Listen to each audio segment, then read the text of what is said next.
কি করে? কিরে যুবক, কথা বলে গেল, দেখি হুজুর কি করে। আজকে যদি দিনাজপুরে যদি কোনো হুজুর এই ঈদের মধ্যে একটা বেগানা মাইয়া আঁকলে যদি পিক আপ দেন, ভালো হুজুর, কথা কয় না। আরে যুবকরা যায় ঘুরতেছে, কে বাবা কে বাবা, হুজুর বাড়ি গই, কথা কয় না, হুজুর গেছে। এখন ওই মহিলা ডাক দিয়ে কই, হুজুর আপনিও এসেছেন? কই ডাক দিয়ে কই, মাগো তোমার দরকার টাকা আর আমার দরকারি ইজ্জত তো। কয় হ্যাঁ।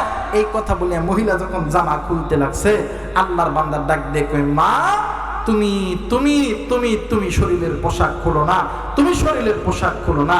ডাক দিয়ে কই, কেন খুলবো না? আপনি তো আমাকে এইটা করার জন্যই আপনি তো আমাকে কিনে নিয়েছেন। ডাক দিয়ে কই, আমি কি করব না করব এইটার ব্যাপার আগামী 12 ঘন্টার জন্য আমি তোমাকে আমার জন্য কিনেছি। আমি তোমার শরীর ভোগ করব কি করব না এটা আমার ব্যাপার। জোরে বলেন আল্লাহু আকবার।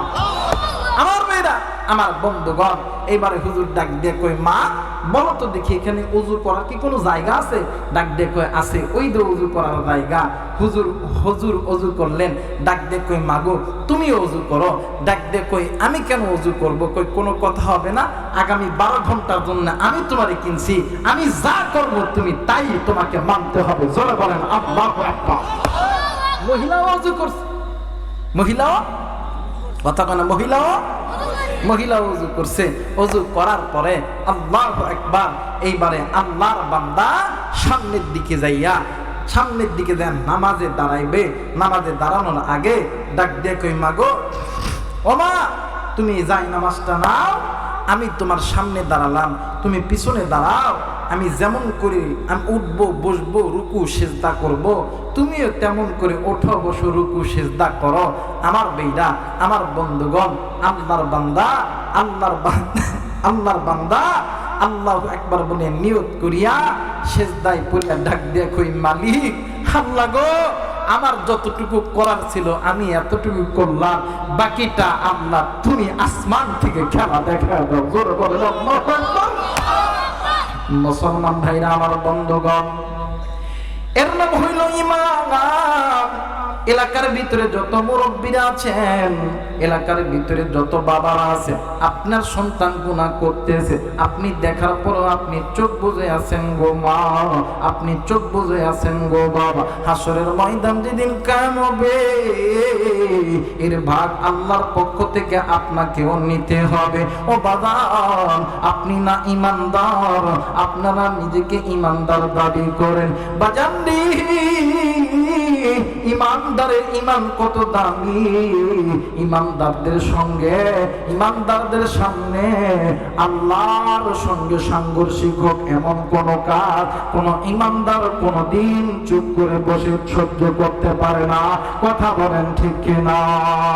মুসলমান ভাইরা, আমার বন্ধুরা রে, যেমন আজকে আমার বাংলাদেশে ইউটিউব বলেন, ইন্টারনেট বলেন, ফেসবুক বলেন, একটা জিনিস গোটা বিশ্বকে মাতোয়ারা করে ফেলেছে। ছোট বড়, ধনী গরিব, আওয়ামী লীগ, বিএনপি, জামাতে ইসলাম, জাতীয় পার্টি, কমিয়ালিয়া, চরমনাই, হেফাজত, সকল গোড়ার মানুষ ফেসবুকে পোস্ট করতেছে। কারণ ইমানের বারুদ একটু হলেও তো মুসলমানের অন্তরে আছে। কোথায় ফিলিস্তিন, আমার ভাই আমার বোনের উপর হামলা হইতেছে, আর বাংলাদেশের প্রত্যেকটি জেলায়, প্রত্যেকটি জেলায়, প্রত্যেকটি থানায়, প্রত্যেকটি ইউনিয়নে মুসলমান হইয়া মুসলমানদের জন্য প্রেম ভালোবাসা উতলায় উঠতেছে।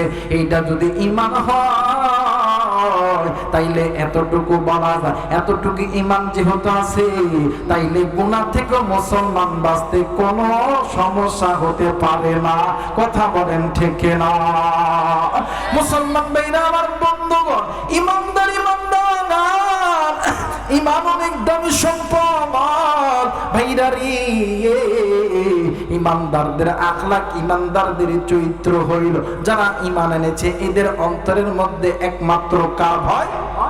আর একবার বলেন কার ভয়? ওরে তুমি খালিক, তুমি মালিক, তুমি খালিক, তুমি মালিক, তুমি দুনিয়া দুনিয়ার মহাজন, হাইরে যার সাথে মোর বান্দায় আছে রে মন, হাইরে যার সাথে মোর বান্দায় আছে রে মন। নারায়ে তাকবীর, নারায়ে তাকবীর। বাজানলে আমার আজকের মাহফিল যারা যারা চান আল্লাহর দরবারে কবুল হয়ে যায়, দুইটা হাত উঁচু করিয়া তিনটা তাকবীর দিয়ে সবাই দুইটা হাত উঁচু করে আমার আল্লাহরে দেখান। নারায়ে তাকবীর, নারায়ে তাকবীর, নারায়ে তাকবীর। মুসলমান ভাইরা আমার বন্ধুগণ, হাতটা নামে নেন। দেখেন বাদাম আপনি আমি কেমন ইমানদার, আর নবীর যুগে সাহাবীরা কেমন ইমানদার। আজকে আমার বড় খুশি লাগতেছে গো বাদাম নে, আমার এই বিশ্বের জমিনে যত মুসলমান আছে সবচাইতে ফিলিস্তিনের পক্ষে আমার বাংলার মুসলমানরা সবচাইতে যুবক ভাইরা অ্যাক্টিভ বেশি আছে। জোরে বলেন আল্লাহু আকবার। ভাইরা আমার বন্ধুরি, আজ থেকে অনেক বছর আগের ঘটনা। হযরত ওমর রাদিয়াল্লাহু তাআলা আনহুর জামানার ভিতর হযরত ওমর অর্ধ পৃথিবীর খলিফা, খলিফাতুল মুসলিমিন, আমিরুল মুমিনিন হযরত ওমর রাদিয়াল্লাহু তাআলা আনহু রাত্রি বেলা ঘুমায়। হঠাৎ করিয়া হযরত ওমর ঘুমের গভীরে হযরত ওমর স্বপ্নের ভিতর দেখে মসজিদুল আকসা হযরত ওমরের সামনে হাজির হয়ে গেছে। কি জানো ডাক দিয়ে কই ওমর, তোমার মতন একজন নবীর সাহাবী জিন্দা থাকতে আমি আল্লাহর প্রথম কিবলা বাইতুল মুকাদ্দাস ইহুদিরা দখল করবে, মুসলমানদেরকে উৎখাত করবে, এটা কোনোভাবেই মেনে নেওয়া যায় না। একটু আওয়াজ করে বলেন সুবহানাল্লাহ। মুসলমান ভাইরা আমার বন্ধুগণ, হযরত ওমর রাদিয়াল্লাহু তাআলা ঘুম থেকে উঠিয়া বাদাম দিয়ে আবার ওযু করিয়া 2 রাকাত নামাজ আদায় করিয়া হযরত ওমর আবার ঘুমায়া গেছে। আবার কে যেন ডাক দিয়ে কই ওমর, তুমি ওমর জিন্দা থাকতে আল্লাহর প্রথম কিবলা বাইতুল মুকাদ্দাস ইহুদিরা দখল করবে, এইটা তুমি কেমনে মেনে নাও রে ওমর? হযরত ওমর ঘুম থেকে উঠিয়া সারা রাত হযরত ওমর আর ঘুমায় নাই। ফজর নামাজ পড়ার পর আমার ভাইরা আমার বাবাজিরা রে, হযরত ওমর রাদিয়াল্লাহু তাআলা এই কথাটি বানানে আমার আব্দুল্লাহ ইবনে আয়ুফের কাছে বর্ণনা করলো। আব্দুল্লাহ ইবনে আয়ুব বাদামনে আমার সঙ্গে সঙ্গে 10,000 সৈন্য জোগাড় করিয়া এই 10,000 সৈন্যর সেনাপতি একজনকে বানাইয়া ওই জিরোজানিমে পাঠাইয়া দিল। মুসলমানদের প্রথম কিবলা বাইতুল মুকাদ্দাসে পাঠাইয়া দিল। যাও যাও যাও, মুসলমানদের প্রথম কিবলা বাইতুল মুকাদ্দাস হযরত ওমরের কাছে আনতে হবে। আওয়াজ করে বলেন আল্লাহু আকবার। আরেকবার বলেন আল্লাহু আকবার। মুসলমান বন্ধুরি আমার বীরা আমার বাবাজিরা, এই 10,000 সৈন্য যাওয়ার কথা শুনিয়া বহির্বিশ্বের জমিনে যত মুসলিম দেশরা ছিল তারাও খুশি হইয়া গেছে। ওমর যেহেতু সৈন্য পাঠাইছে মুসলমানদের জয় হবেই হবে। ভাই গো, এই 10,000 সৈন্য যাইয়া জিরোজালিমের যখন চারিদিকে যখন ঘিরিয়া নিয়েছে, এবার বন্ধু ইহুদিদের লিডারের কাছে চিঠি পাঠানো হইল, আমরা তো ওমরের সৈন্য, আমরা তো সেই মক্কা মদিনা থেকে এসেছি, আমরা তোমাদের জিরোজালিমের চারিপাশটা ঘিরিয়ে নিয়েছি। তোমরা যদি আমাদেরকে জিরোজালিমের চাবি না দাও, তোমরা যদি আমাদেরকে মসজিদুল আকসার চাবি না দাও, তাইলে আমরা তোমাদের সঙ্গে যুদ্ধ করব। কিন্তু তোমরা জানো না মুসলমানদের ঈমান এত দামি, মুসলমান মুসলমান কোনদিন ইহুদি নাসারাদের চোখ রাঙানো কোনদিন ভয় পায় না। কথা বলেন ঠিক কিনা? কিন্তু আমার বাংলাদেশে আজ বহির্বিশ্বের জমিন মুসলমান আগাইতে পারে না একটাই মাত্র কারণ হইল আমাদের মুসলমানদের মধ্যে কিছু মুনাফিক আছে। এরা মুসলমান সামনে যেতে চাইলে এরা পিছন দিক থেকে মুসলমানদেরকে টেনে ধরে। কথা বলেন ঠিক না? মুসলমান সামনে যখন যেতে চায়, মুসলমান মসজিদ যখন করতে চায়, মাদ্রাসা যখন করতে চায়, এরা মুখ করে টানা ধরে। কথা বলেন। বকরি, দুই বকরি মিলা জঙ্গলে গেছে খানা খাওয়ার। কয় বকরি? খাদ্য খেতে সুন্দর লাগছে। এই বকরিগুলো সুন্দর লাগার পরে দেখুন বকরি যেগুলো আছে সুন্দর পরে রাস্তা ভালো মতন দেখতে পারে না। এই দুইজন মিলিয়া বাঘের গর্তের মধ্যে ঢুকছে। কিসের গর্তে? এই বাঘের গর্তের মধ্যে যখন ঢুকছে একটু পরে বাঘও আইতেছে। বাঘ এখন এসে দেখে কিরে আমার ঘরের ভিতরে দুইটা জিনিস কেমন খুশমস করে। এই বাঘ এই চিত্র দেখিয়া বাঘ ভয়ে ভয়ে আস্তে আস্তে আস্তে আস্তে বাঘ সইরা যাইতেছে। ইতিমধ্যে রাস্তার ভিতরে বানরের সাথে দেখা। বানর চিনেন আপনারা? কথা কয় না? বানর চিনেন? এই বানরের সঙ্গে দেখা। বানর ডাক, ও মামু কই দাও? আরে আইছিলাম তো ঘরে থাকার জন্য, কিন্তু আমার ঘরে কে জানো?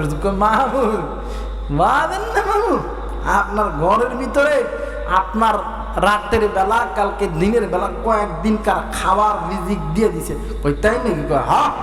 এবার বাঘ কথা শুনিয়ে যখন গেছে এইবারে এক বকরি দেখতে পেয়ে কিরে বাঘ আইতেছে আমার ঘরের দিকে। ডাক দেখো বড় ভাই আমার ঘরের দিকে তো বাঘ আইতেছে। কই তাই নাকি? হ। কই আমি যেরকম তুই খালি হ হ করবি। এবারে এক ভাই ডাক দেখো, ভাই গো তুমি না কইছিলে আমাকে বাঘের গোস্ত খাওয়াইবা? কই আমার বাঘের গোস্ত খাওয়াই না। বাঘ এখন কই কিরে আমার গোস্ত খাওয়ার জন্য আমার ঘরের মধ্যে বসে আছে। বাঘের কথা শুনিয়া 100 মাইল বেগে দিছে। জোরে বল আল্লাহু আকবার। রাস্তার মধ্যে আবার দেখা হয়ে গেছে বিড়াল শিয়ালের সঙ্গে। কোন পণ্ডিত? কথা বলে কোন পণ্ডিত? শিয়াল পণ্ডিত। এই শিয়াল পণ্ডিত দেখবে, ও মামা কই যাও কই যাও? হ্যাঁ আমার ঘরের মধ্যে আমার ধরা ধুনো বয়। মামা আমিও তাইতেছি। দুই মামা ভাগনাসকে একসাথে যাবো তোমার ঘরে। দুইটা বকরি ঢুকছে আমি নিতে দিয়েছি। কই তাই নাকি? কই চলো দেখি। বাঘ কই না আমি যাইতাম না। কয় না না। কয় না মামা শোনো, তোমার ন্যায্যার আমার ন্যায্যা দুই না যে এক লোক গিড্ডি মারি তাহলে তোর কারো সারা কেউ ধরাতে পারবো না। এই দুই ন্যায্যা গিড্ডি মেরে দুই মামু আহ আহ আহ মামু আহ। এই দুইজন যাইতেছেন বকরি দিয়েছেন। আল্লাহ আইছিল একজন, এবারে ছিল দুইজন। আল্লাহ কেমন করে ফার করতাম। এই একজন ডাক দেখো, ভাই আমি যা যা কম তুই তাই তাই কবি। ডাক দেখো, ভাই গো তুমি না কইছিলা কয়েকদিন আগে এক শিয়ালের দায়িত্ব দিছিলা যে বাঘরে পাইলে সে যেন বাঘরে ধরে আনে। ওই শিয়াল তার ওয়াদা পূরণ করছে, বাঘরে ধরে আনতেছে। বাঘ এখন ডাক দেখো, কিরে এরা আমার ধরার দায়িত্ব দিয়ে এ আমার আইতেছে। এই বাঘ বেটা এমন জোরে দিছে তোর শিয়ালের ন্যায্যা ছিঁড়ে গেছে। বহির্বিশ্বের জমিনে মুসলমান যখন মুসলমানদের পক্ষে যখন যাইতে চায়, এদেশের ইহুদি নাসাররা মুসলমানদেরকে ভয়ের মধ্যে রাখিয়া মুসলমানরা যাতে মুসলমানদের পক্ষে দাঁড়াইতে না পারে, তারা এই চিন্তা চেতনার মধ্যে ডুবে যায়। কথা বলেন ঠিক কিনা? কিন্তু মুসলমান ভাইরা আমার বন্ধুগণ, হযরত ওমর রাদিয়াল্লাহু তাআলা 10,000 সৈন্য পাঠাইছি।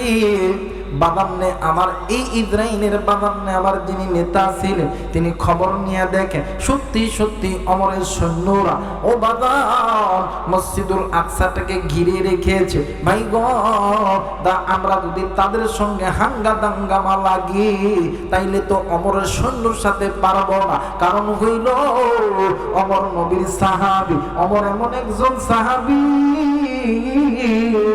আমার নবী বলেছে আরহামু উম্মতি বি উম্মতি আবু বকর ওয়া আশাদ্দুহুম ফি আমিরিল্লাহিল আমর। উম্মতের ভিতরে আল্লাহর নবীর পরে সবচেয়ে নরম দিলের মানুষের নাম হইল আবু বকর, আর সবচেয়ে কঠোর দিলের মানুষের নাম, এই নামটা হইল হযরত ওমর। একটু আওয়াজ করে বলেন সুবহানাল্লাহ। এর মুসলমান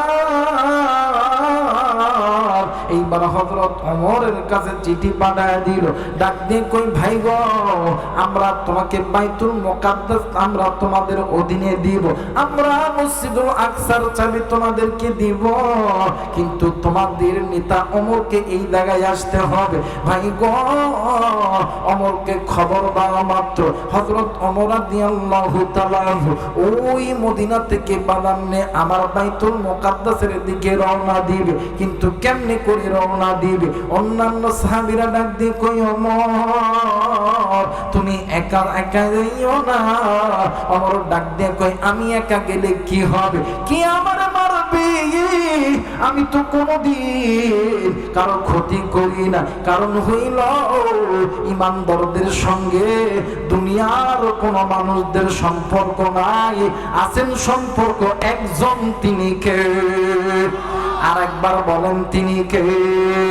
ভাই গো, ইমানদার দুনিয়ার কাউকে ভয় করে না, ইমানদার ভয় করে একমাত্র আমার আল্লাহকে। হযরত ওমর বাদামনে আবার একটা উট একটা রাখান নয়া হযরত ওমর যাইতেছিলেন।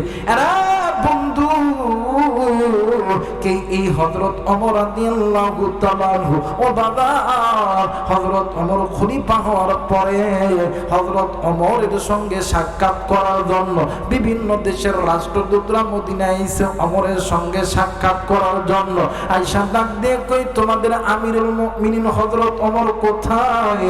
কোথায় তার রাজপ্রাসাদ কোথায়? আমাদেরকে দেখায়া দাও। ডাক দিয়ে কই না না না, আমাদের ওমরের কোন রাজপ্রাসাদ নাই। কই এত বড় একজন খলিফা, অর্ধ পৃথিবীর খলিফা, খলিফাতুল মুসলিমিন, তার কোন রাজপ্রাসাদ নাই, এইটা কেমনে করে হয়? কই জি জি জি, তার কি কোন রাজপ্রাসাদ নাই? তার কি কোন সিকিউরিটি নাই? কই নাই, তার কোনো কিছু নাই। ওই যে যাইয়া দেখেন না মরুভূমির ভিতরে তিনটা খেজুর গাছ আছে, খেজুর গাছের নিচে উঠ ছাড়া দিয়া যাই নামাজ পড়িয়া ওই জায়গার ভিতরে ঘুমাইতাছে। আওয়াজ করে বলেন আল্লাহু আকবার। এর মুসলমান বাবাইরা আমার অন্যান্য দেশের রাষ্ট্রদূত যাইয়া নজর কইরা দেখে ওই জায়গার ভিতরে হযরত ওমর ঘুমায়, আশেপাশে বাদাম নিয়ে আমার উট দুম্বা ছাড়া আর কেউ নাই। আর বন্ধু নেতা তো এদেরকে বলা যায়, আজ বর্তমান আমার বহির বিশ্বের জমিনে মুসলমান যত নেতা আছে এরা নেতা নয়, নেতা নয়, এরা হইল মুনাফিক। এরা মুসলমান ওই যে ফিলিস্তিন যেই জায়গার ভিতরে বাগান ইসরায়েলি সৈন্যরা আমার ভাই আমার বোনকে মারতেছি, ওইটা হাসরের ময়দান হবে।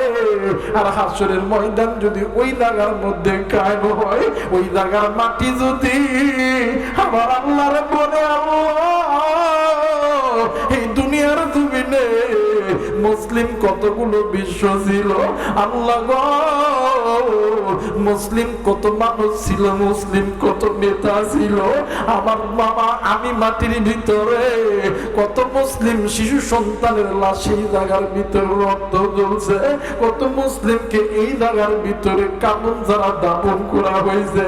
আল্লাহ তুমি আগে ওই নেতাদের বিচার করো, আগে ওই মুসলমান নারী পুরুষদের বিচার করো, এরপরে তুমি অন্যান্য ব্যক্তিদের বিচার করো।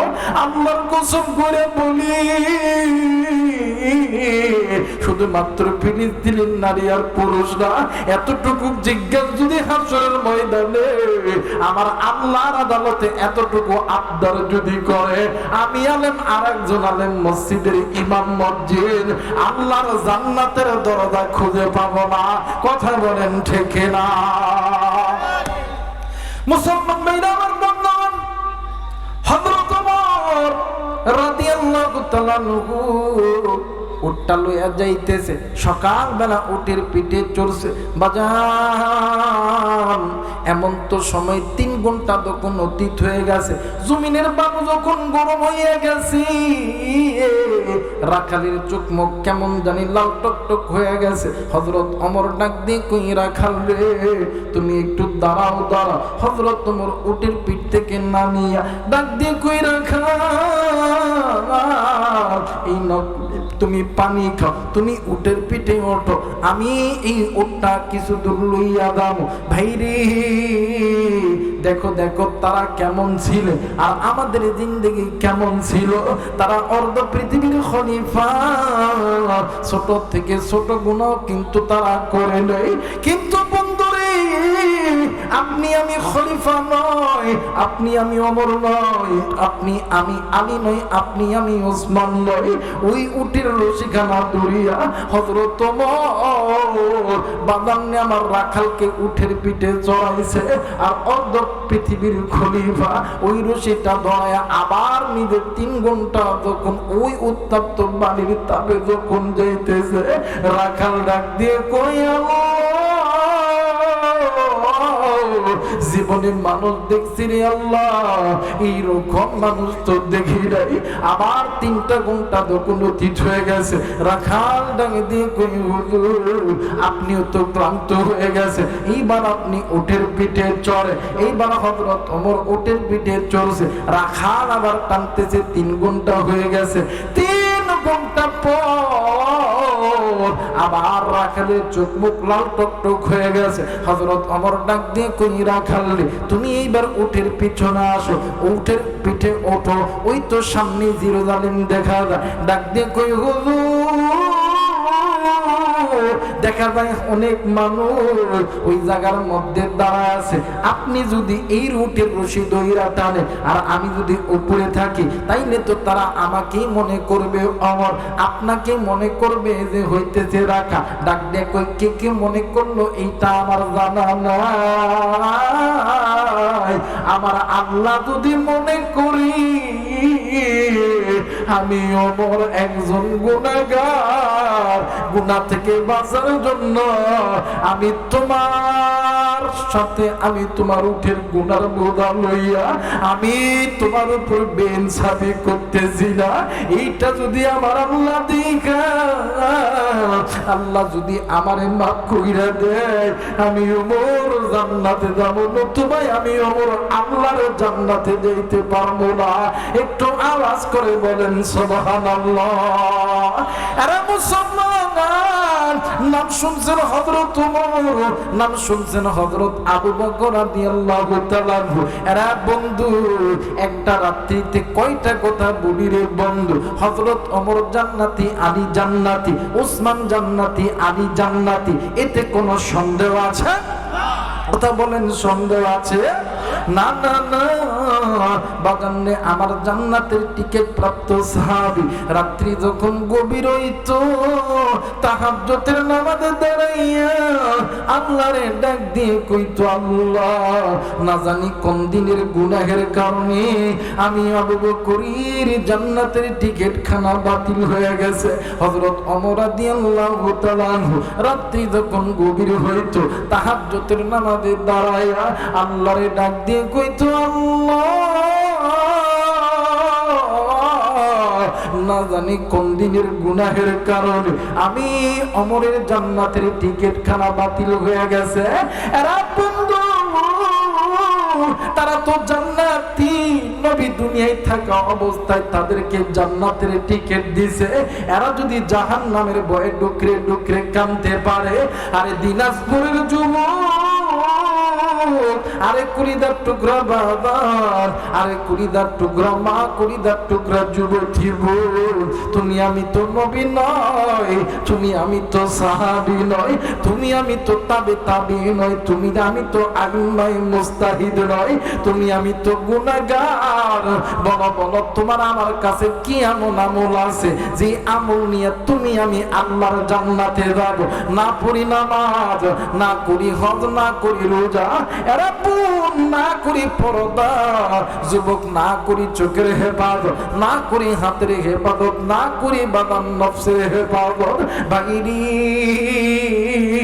এই দুনিয়া থাকার জায়গা নয়, কেউ এই দুনিয়ায় চিরদিন থাকবো না।